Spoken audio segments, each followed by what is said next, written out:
Jeepers Creepers is now 20 years old. Christ. Where did the time go, eh guys? So, in this video, I'm gonna review and analyze the series, but mainly the first one. And this will be split into a few parts. This intro, a quick spoiler-free review of Jeepers Creepers 1 to 3, and then I'll go into major spoilers for all of them. This is my way of celebrating what the original means to me and how it inspires me as a writer all this time later. And what better time to do that than Halloween? Another way I'm kind of celebrating this is today is my 30th birthday. Yes, I was born on the day before Halloween. This is a very strange way to end my 20s, I gotta say. Working my ass off on a very long, nerdy ass video. But what can I say? I'm a nerdy workaholic. The point is, this is kind of a humbling moment. I'm now reflecting and I'm remembering what it was like seeing this for the first time back in the day. You see, sure, Jeepers Creepers is now 20 years old, but it's actually only 16 years old for me because I first saw this back in early mid-2005, which was a special time in my nerdy little existence. I was a 13-year-old aspiring young filmmaker whose love for film turned into a full-blown obsession around this time. I found horror films particularly inspiring, and Jeepers Creepers had a big influence on me. Now it's 20 years old, and I still think it's one of the best horror experiences you could ever have. It's aged like a fine wine.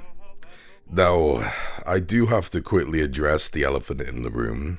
Yes, like a lot of fans, after about 10 years of loving this film, I found out that writer-director Victor Salva has a very dark past. I just want to clear this real quick.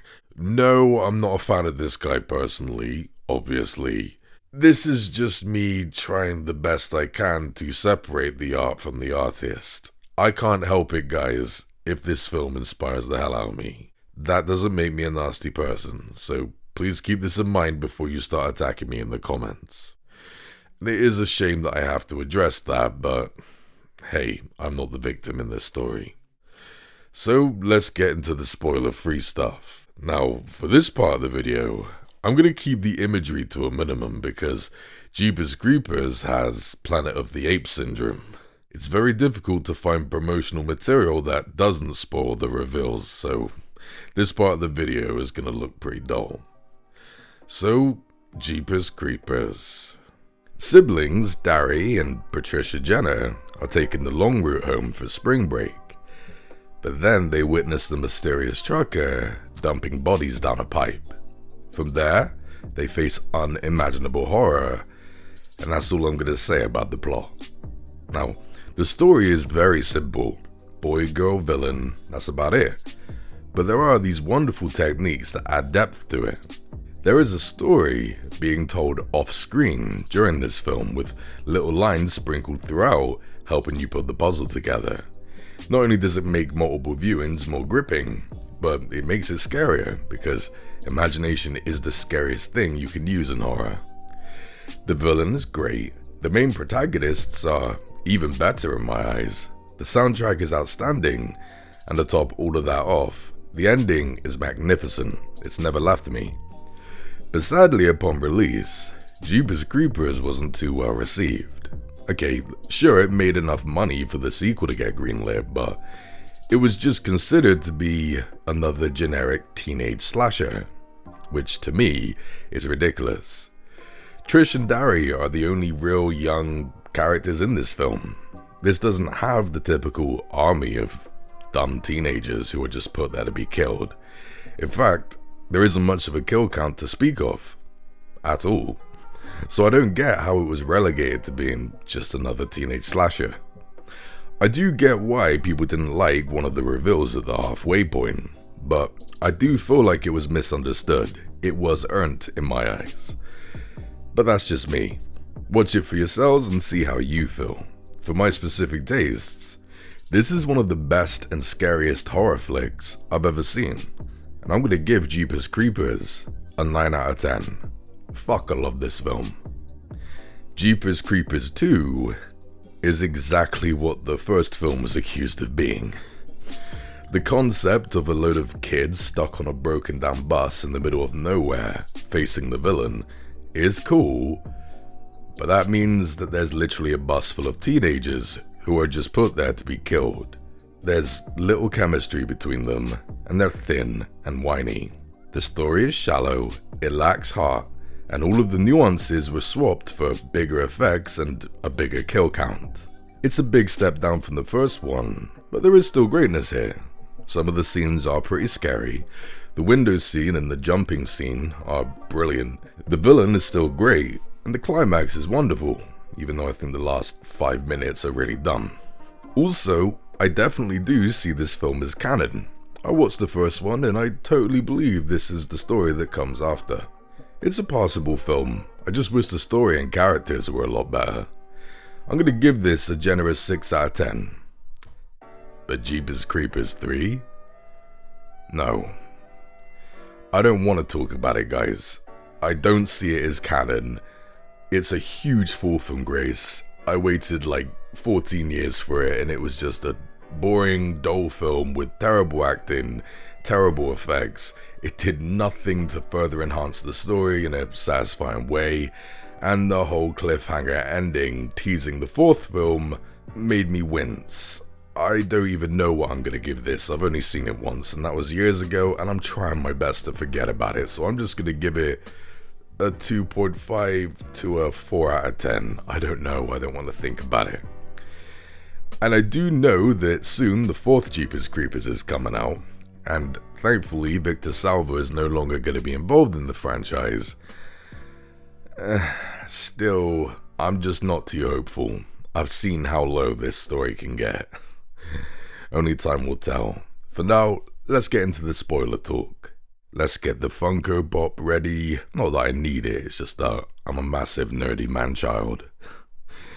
I could have done this for my Saw franchise review when I think about it.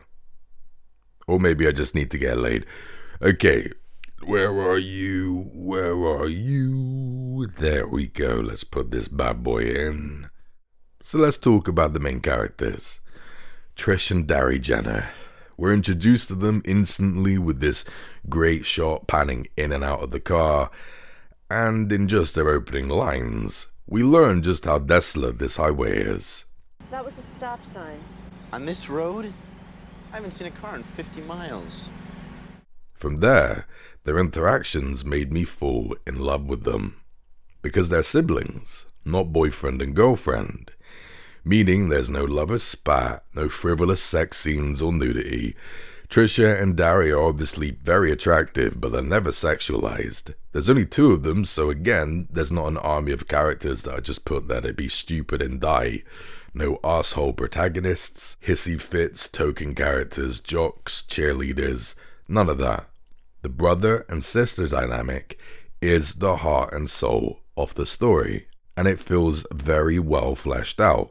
When they talk, you can hear their history. You can tell they've known each other their whole lives. They have this wonderful, typical, light-hearted sibling rivalry. Ass kisser. Butt picker. Repeat, ass and butt, you lose. I love it. They even continue this wonderful banter later on despite being traumatized, because anything to help them feel normal again. But what I think is the most interesting thing about them is when we first meet them, just with body language and some small lines, some serious full arcs are set up, but I'll explain that at the end. When it comes to their acting, Gina Phillips and Justin Long are so good in this, man. I struggle to accept that Trisha and Darry aren't real people. Plus, Gina Phillips and Justin Long have to be siblings in real life, because they just won't age. So great casting choices there.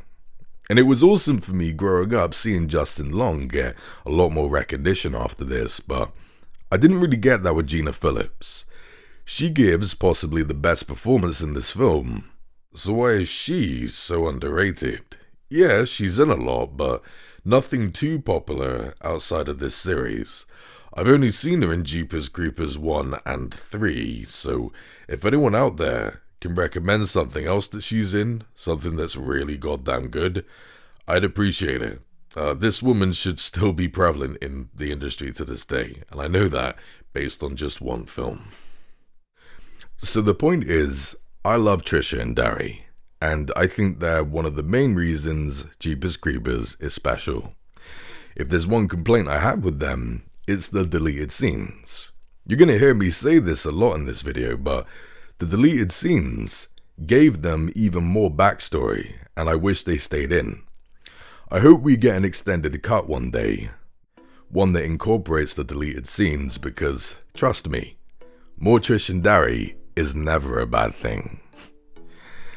Christ, all that talking just about the two leads alone. Let's get into the horror. Literally less than 5 fucking minutes into this film, that's when the first scare comes. Just the subtlety of seeing that truck in the background, creeping, no pun intended, up on them, it gives me goosebumps. And just knowing what's in that truck makes it so much more intense, man. No spooky music interfering with this grey scene, no violence, just suspense. And that awful honking sound. And that fucking license plate that we think says beating you, until we later realize it's bee eating you. So not long after, we see the villain in broad daylight, but it's just from a distance, from Trish and Darry's POV. So not only does that make this scene more relatable, it's also still too hard to see that this trucker is not human. And just the way he stares at them. Goddamn. When he zooms after them in his souped up truck and rams them off the road, Christ, the suspense is strong, and we're still only in the first act. But right here, this is where I have some issues. One, it's later revealed that the creeper can smell body parts that it wants through fear. Well, they're clearly terrified here, so he should have just gotten out and smelled them, right? 2, the creeper clearly doesn't want to be revealed, nor have his room full of bodies discovered, hence why he sets the church on fire later. So I don't know why he didn't just kill Trish and Darry here so they don't go to the authorities and report the dead bodies.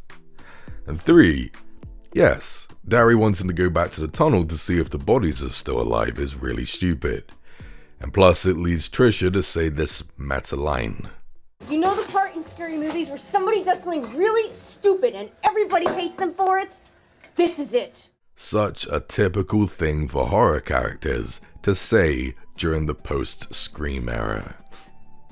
But I can get past it because at least the whole point of him going back there is out of compassion.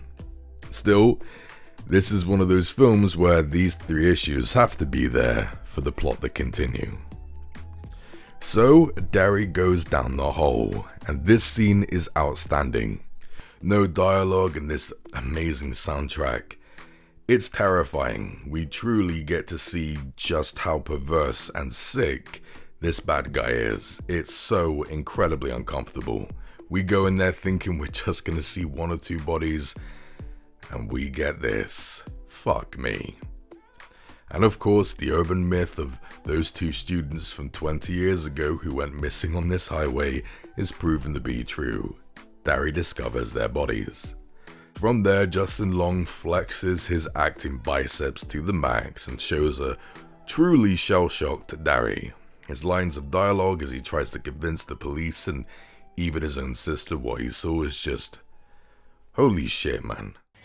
Now, this guy must have 5, maybe 600 bodies down there, and I've seen them stuck up on the walls like some psycho version of the Sistine Chapel.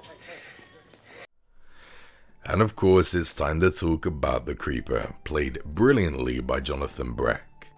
So, not long after, by the halfway point, the trucker lands on a police car, jumps onto a roof really quickly, has a weird monster face, matrixes his way over cars, and then we see that he has wings. We learn that he's an ancient monster, dressed up like a man to hide his identity, because Jeepers Creepers is a monster movie, a creature feature. That's where it lost a lot of people, and to an extent, I kind of get that. Let's face facts, a lot of movies out there get grand ideas and twist the film so far from what you originally thought it was, that it gets a little stupid. But with Jeepers Creepers, this twist was earned in my opinion. If you're not into it, that's totally fine, but I totally believe it was earned. I already said that there's a story going on off screen, and if you think about it, the story off screen was already hinting at this. Of course, the urban myth of those two students going missing 20 years ago, we eventually find out that every 23 years this monster comes alive and gets to eat. Ancient material can be found in that hole, and a lot of the creeper's weapons look old as fuck. I mean, his axe looks like something from the medieval days. Back in the House of Pain, we look at the table and we see a devil carved into it. We think that means he's some type of devil worshipper. He's just made himself a self-portrait. At the diner, we can hear a wing flapping in the background real quick, followed by these lines. How do you get to the church and back to the diner so fast? He drives fast, but not that fast. So on multiple viewings, we can put the scenes together. The creeper went back to the House of Pain, smelt Darry's presence, his fear, and smelt something that he clearly liked. He burnt the church down, clearly knowing the authorities were coming, and flew over to the diner, tracking Darry's scent, hovering in the background of the diner because he didn't want to attack and expose himself to an army of witnesses. Okay, he does later on attack a police station, but that was out of desperation. The point is, ever since the hole, he has been tracking Darry through scent. That is terrifying to me. This is a monster film, but it doesn't reveal that in cliched ways. There's no typical origin story here, just a load of pieces for us to put together. And for the most part, we discover it with the protagonists. Some of the reveals they don't get to learn, like the church burning down. This whole church is on fire. I'm talking burning out of control. The dead skin. The car handle? It's dead skin. Long dead, that's why it was powder. Say what? The sight of the creeper on the police car, or some of the police station scenes. Apart from those little things, we learned with them. It was earned, and I absolutely love the villain's identity. I mean, just like the characters in the film, I keep alternating between referring to the creeper as it, or he, him. And that's because you just can't delineate this character, which I fucking love. And his persona is incredible. Sure, he's a monster, but he still has human traits. He's vain, because I'm assuming he carved the picture of himself into that table. And as serious as he can be when hunting, he also sometimes has fun when hunting his victims. He mocks them with the license plate, whistles gleefully after decapitating someone, and refers to his den as his House of Pain. That's what it likes to call it. It's House of Pain. He loves all of this shit. He even takes the time to smile at his victims before killing them. A trait number 2 continued beautifully. I just love the idea of this monster having such a cruel character. I've got some complaints here though, again referring to the deleted scenes. There is this one great scene where he actually spoke English. She don't smell too good. There he is. Now I know a lot of people out there are happy that this didn't make it into the film, but me, I'm pissed off about it. I love this scene. It makes this underwear scene so much scarier. And now he even knows my name! There he is. The fact that this monster can communicate with people on a human level, and he's just mocking them, Jesus Christ, it's terrifying to me. Of course, this would kind of turn him into the horror version of Silent Bob. You know, he's mostly a mute, but gets one line in each film. But still, I think is incredible. It would have added so much more weight to the character of the creeper. Also, this whole 23 years thing is kind of confusing to me. We learn in this film that every 23rd spring for 23 days it gets to eat. But we don't find out until the second one what happens after those 23 days are up. It goes into some type of hibernation. What if that's the case? If the creeper sleeps for 23 years and is only awake for just 23 days, it spent most of the 20th century sleeping. Technology has progressed significantly as he slept, so how did he learn to modify old rusty trucks into speedy super trucks? And I'm assuming that license plate is not a coincidence. How did he get this license plate? I don't have a clue. And I have no idea how in all of this time, no one decided to venture down this pipe and discover his house of pain.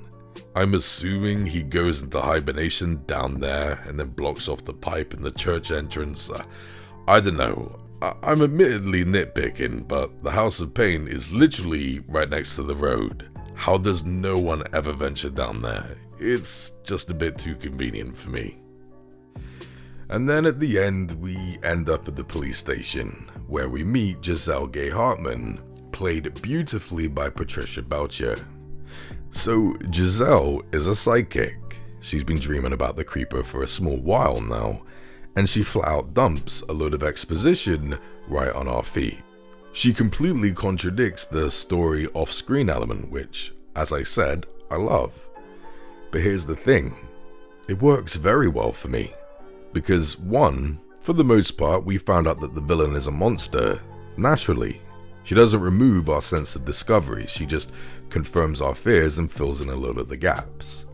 And two, I see Jazzelle as more than just an expositional character, because she feels like a person.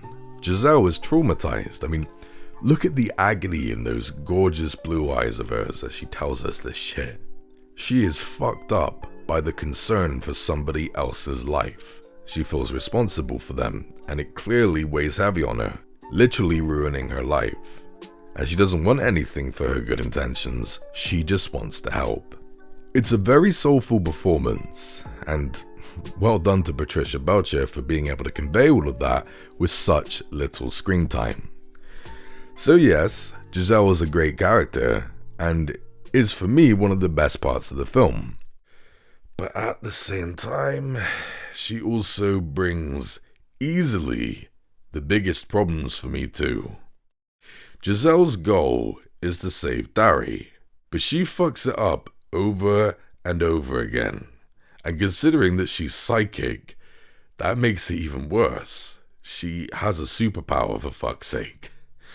Now, I'm totally aware that there are pieces missing from her premonitions. I don't dream everything. There are parts missing sometimes. But guys, she doesn't need all of the answers in order to save Darry. She needs common sense. Sadly, she doesn't have that, and Darry ends up dying. The first step she needs to take in order to save Darry is to convince Trish and Darry that she really is psychic, and that this monster does exist. And she instantly fucks up that difficult task by speaking like a nutcase within the first few sentences of speaking to them, instantly losing their trust. Have you seen the cats yet? Jazzelle continues confusing these kids with a load of cryptic psychic nonsense and even tries explaining the license plate. The license plate on its truck. Right, beating you? No, think about it. What's Darry meant to say to that? Oh, I get it. Be eating you. The trucker is a flying monster who wants to eat me. Think about it, for Christ's sake. She's getting frustrated with Darry for not decoding her vague psychic mumbo-jumbo. Lady, you're the psychic, not him. Fuck you, lady. Yeah, how else was that phone call gonna end? She's freaking crazy thinking speaking like that was gonna work. She's hardly any closer to helping him than she was before. So, how would I fix this? 1, make Jazzelle a drunk. Yeah, I'm not joking. Making her an alcoholic due to her nightmares would perfectly explain her social skills, along with adding another layer of tragedy. Or 2, she should have lied and acted like the creeper was just a man, and said, I know a lot about the trucker and he's tracking you right now. If I know you're at this diner, so does he. So just go. Don't ask questions, just go. That way, when we finally meet her at the police station after we've discovered that the trucker is a monster, she can say, hey, I lied, but I had to. If I told you the truth, you would have hung up on me. How would that help me save your life? Now, yes, that would be a major red herring, but it would make logical sense for Jazzelle to lie like that. And it would have made the monster reveal even more surprising for us as the audience. I would have loved that. But sadly, in just one freaking scene, she's mostly acted like a complete lunatic. And it's about to get a hell of a lot worse. When we do meet her at the police station, she candidly gives away some outrageous exposition, which is great. But then she goes back to speaking in code and withholding important information. One, when they ask her which one of them the creeper wants to eat, she looks at Trisha. Now that's the fucking red herring. What the hell did she do that for? And two, instead of saying, Darry, he wants to eat your eyes, she just sings Jeepers Creepers at Darry in hopes that he'll decipher the lyrics. No doubt blocking the driveway with. Creepers, where'd you get those eyes? I swear. Okay, maybe that's because it's hard for her to come out with something that horrifying, but it's horrifying information that's needed. Plus, she's already saying some pretty graphic, nasty shit. Why draw the line at the eyes thing? The whole reason why the creeper is after Darry in the first place. The whole reason why she's even there. I get it, it's a movie, so it's more dramatic like this, but the way it's written just makes her look stupid. The way to fix this is to make Jazzelle oblivious to the eyes thing. That would work far better than her giving Darry puzzle pieces in song form and wasting time when there's a monster in the building. Speaking of which, when the creeper attacks the police station, Jazzelle's IQ plummets. Based on her premonitions, she knows that the creeper is going to capture Trish and Darry in the building. So her way of preventing that from happening is by leading them deeper into the building. And what makes that especially stupid is that the front doors are about 30 feet away from these guys, making Trish and Darry look just as dumb for following her. None of them remember that Jazzelle just walked through the front entrance a few minutes ago? Now again, referring to the deleted scenes, there is one that actually explains why they didn't go out the front door. Let's get out of here. No, out the back. That old car of yours is finished. You come with me, and you come now. I like it. And it's only 30 seconds, so I don't know why they cut it out, but the deleted scene helps. But only slightly. Why didn't she just park her car out front then? If there are no spaces, fuck it, park on the grass. Who cares if you get fined, Jazzelle? You have a life to save. But whatever, just for the sake of argument, let's say that there's a good excuse for her to be parked out back. Fine, whatever. Still, why didn't she just take Trish and Darry out the way she just came in, rather than deeper into a building she didn't know the layout to? She's fucking insane, and it creates a paradox, like a time-traveling film or something. Her actions end up creating her own premonitions, and I just can't stand it. Guys, please understand this. I've gone on a serious rant about Jazzelle here, but it's not because I hate her, it's because I love her. When Victor Salva wrote her, he managed to bypass so many of the problems that come with expositional characters. And I ended up falling so madly in love with her that I'm just begging for her to come back in one of the sequels. But sadly, Victor Salva really did make some screw-ups with this character. And she's the entire reason why I've given Jeepers Creepers a 9 out of 10 instead of a 10 out of 10. Yes, I think Jeepers Creepers is that goddamn good. Usually a character that makes all of these mistakes would kill the film for me, but the rest of the film's genius has brought it up, so There we go. So in a way, the shit hits the fan. The creeper replenishes by eating prisoners and police officers, and boy, I get mad uncomfortable here knowing that these cops won't be able to save poor Darry. But there are some more subtleties here that I love. The creeper rips off a prisoner's arm to eat the hand, and the arm has a red tattoo on it. So when the creeper grows his hand back, red tattoo on the hand. Blink and you miss it, but I think it's brilliant. Also, remember the movie Predator? Kevin Peter Hall, who played as the Predator, suffered like crazy being buried in that suit during the heat wave. So they rewarded him by letting him take off that costume and get a very small role as the pilot at the end of the film. Well, they did the same thing here for Jonathan Breck. They let him play as a police officer here just to give him a break from all of that makeup. It's not a big deal, I know, but still, it's a small thing that I fucking love. By the end of it, our two heroes are captured. There's no epic fight scene, just pure tension. The creeper flies off with Darry, and all the good guys lose. And normally that would just be a typical shocker ending, but here it was earned. Let me talk about the fall arc that I referred to at the start. As I said, the first scene in Jeepers Creepers sets up a fall arc, but it's just hard to see. Trisha has reading glasses. We don't think anything of it, the characters never draw our attention to them, but that is possibly hinting that Darry's eyes work better, and obviously the creeper wanted Darry's eyes. And Trisha is revealed to be clearly wounded by her ex and is very guarded now. What's Polly Sagai been doing to you anyway?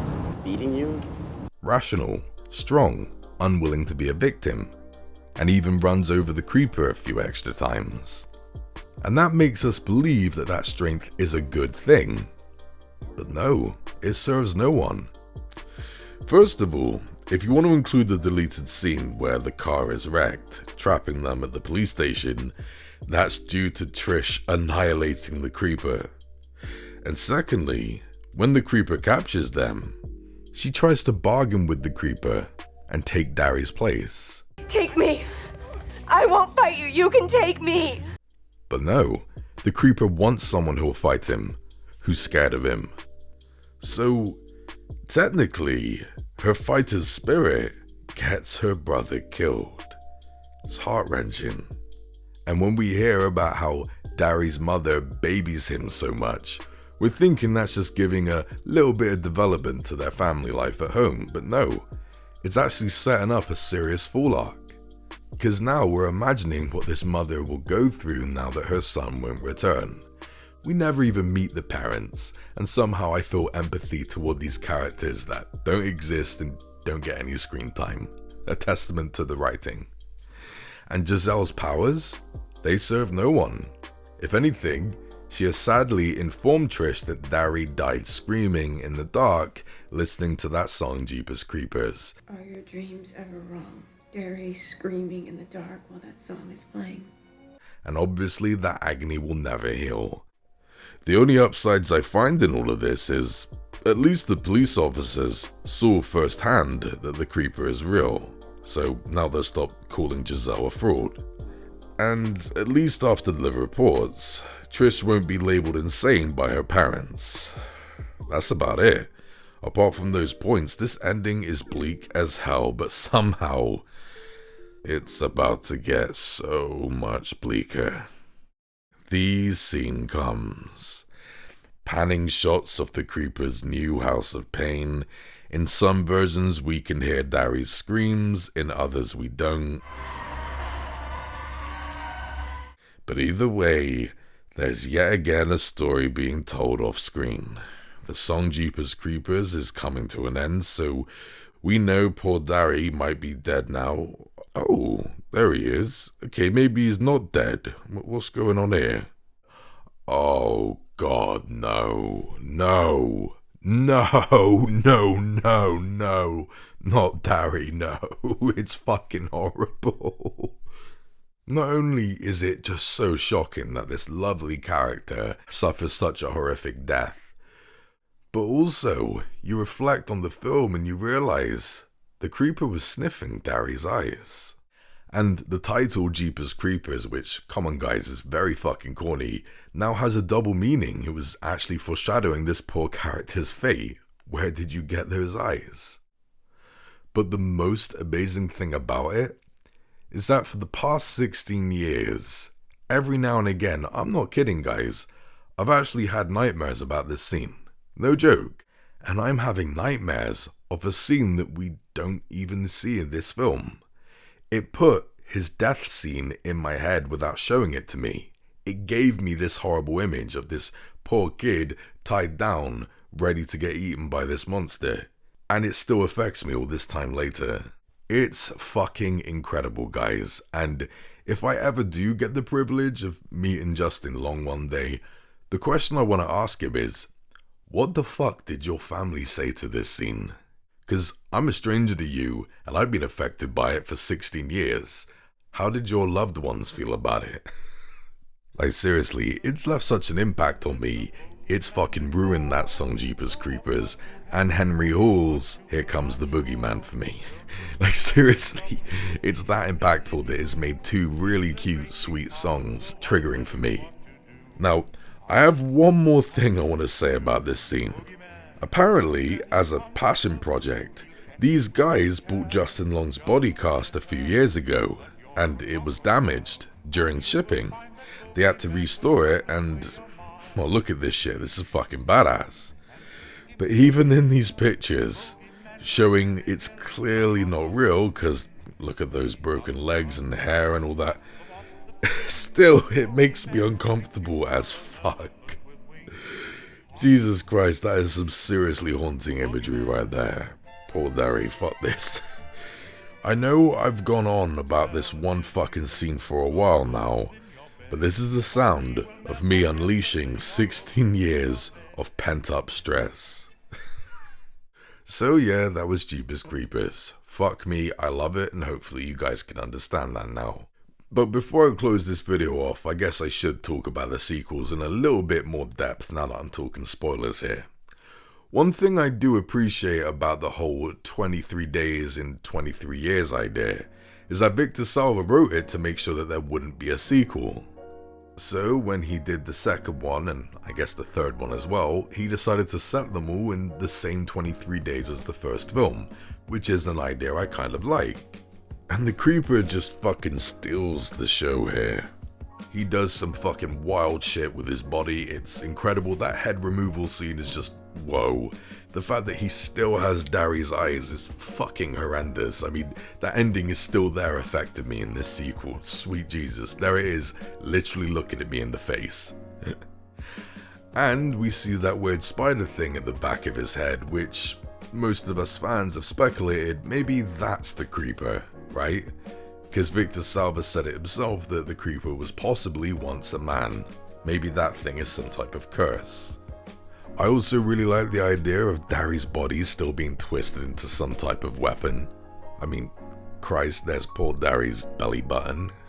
Just leave that body alone, man. And I also really like Justin Long's cameo in this film. It's badass.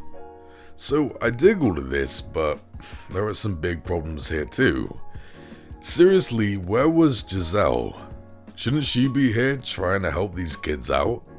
I really do wish she returned there. I mean, considering that these kids do survive at the end, maybe she could have had some type of redemption arc and got people saved. That would be awesome.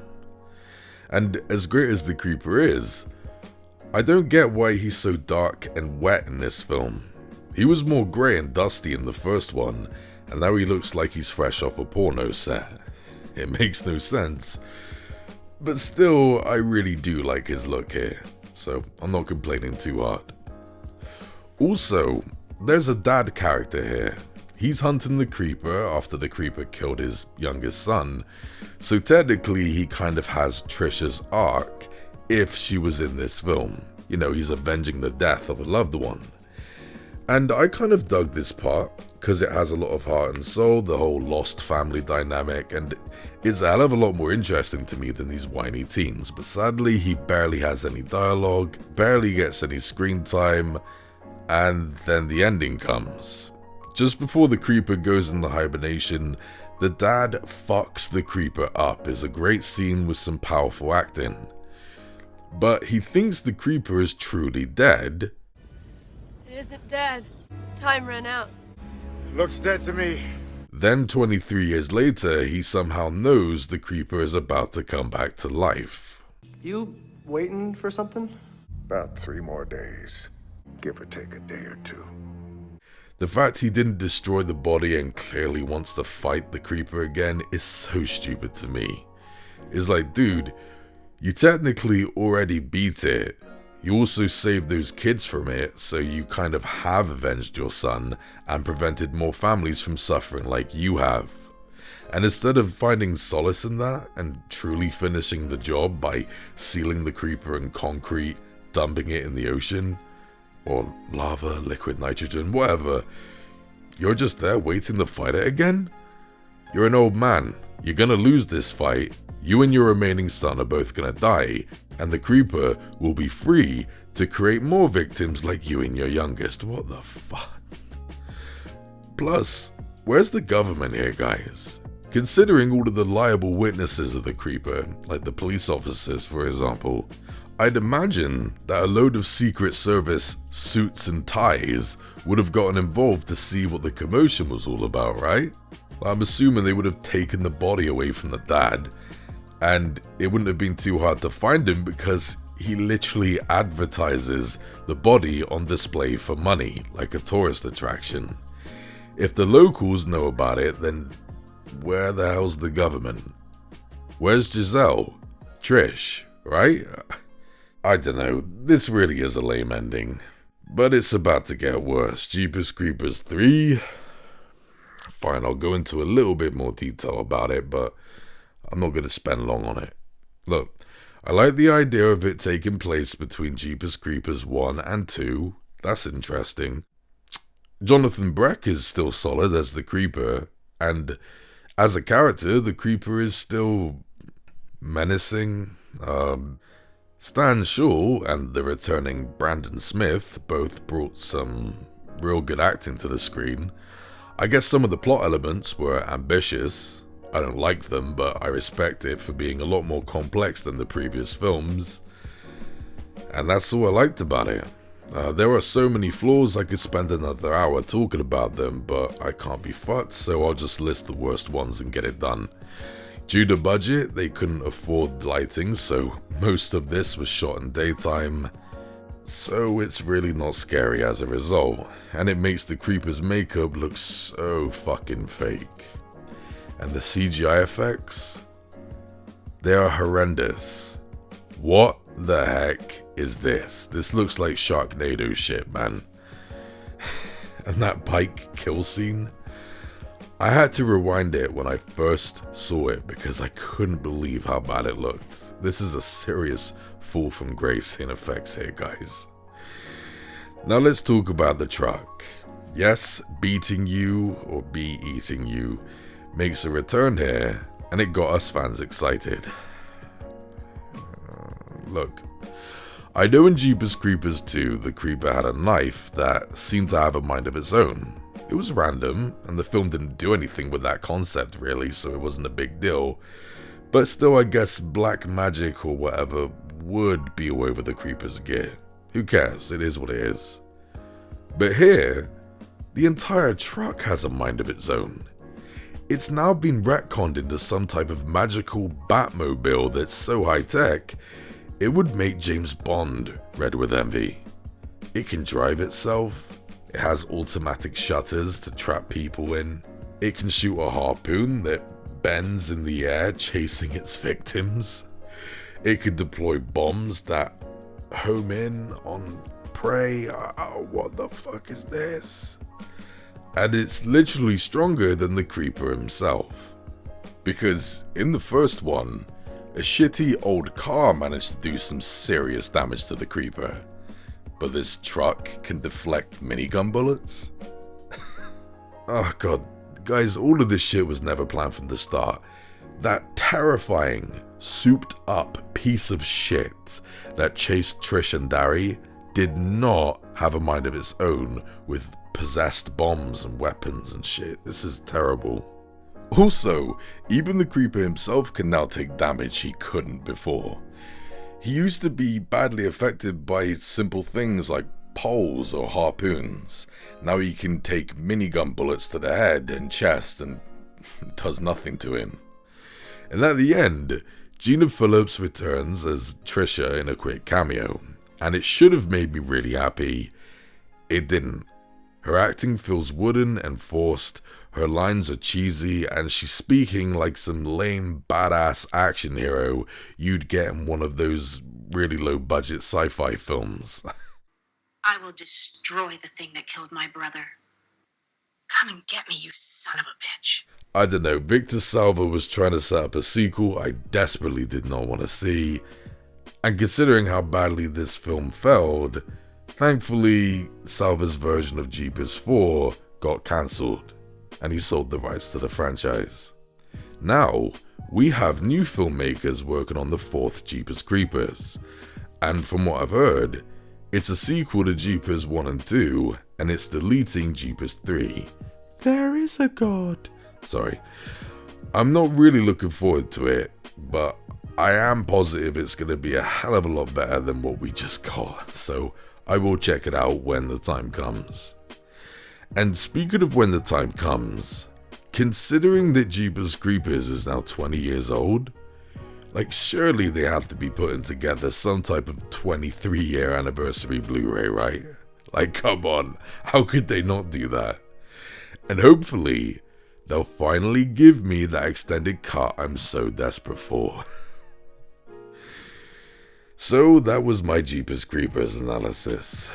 If you guys made it to the end, I really appreciate it because this video was a beast to put together. I did the same thing for the Saw franchise some months back and that was a major pain in the ass. This one wasn't too far behind, so thanks for sticking with me. And here's to another 20 years, eh guys? Thanks for watching, guys. Stay jiggy. The Badger appreciates ya.